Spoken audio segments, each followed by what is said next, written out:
Chief minister వాళ్ళ కొడుకు వాళ్ళందరి పేర్లు వచ్చినాయి.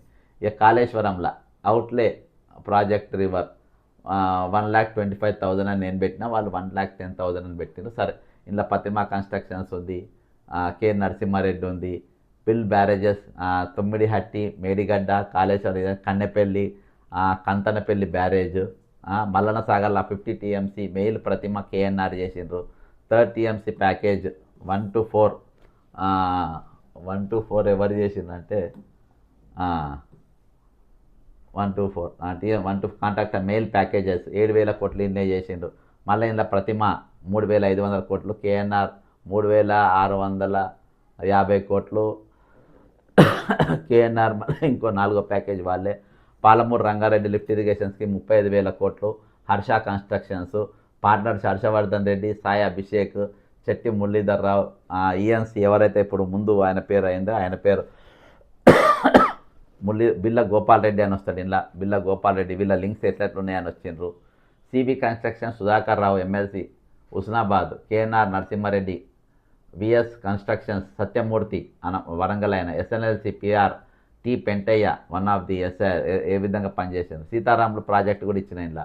అంటే ఒక్కొక్క కాంట్రాక్టర్ వాళ్ళ బ్యాక్గ్రౌండ్ ఎవడెవడు ఏ విధంగా పనిచేసిండు, ఎవరెవరు ఏ విధంగా పనిచేసిండు, ఎట్లా చేసిండు అనేది ఇంట్లో బిట్ హర్షవర్ధన్ రెడ్డి, సుమన్ రావు, ఎర్రబెల్లి దయాకర్రావు వాళ్ళ బంధువు.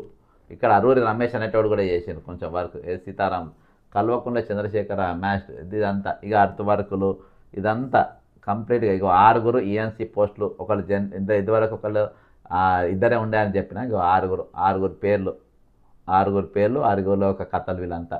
అలా మురళీధర్ రావు, నాగేంద్రరావు, నల్ల వెంకటేశ్వర్లు, బుక్యా శ్రీరామ్ హరిరామ్, ఆయన భార్య అనిత, బుక్యా హరిరామ్ ఎట్లా పనిచేసిండు, వాళ్ళ కొడుకులకు వీళ్ళకి పెళ్ళిళ్ళు అయితే ఏ విధంగా ఫ్లైట్లు అవన్నీ ఆయన అరేంజ్ చేసిండు. ఇవన్నీ కూడా ఇవ్వడం జరిగింది.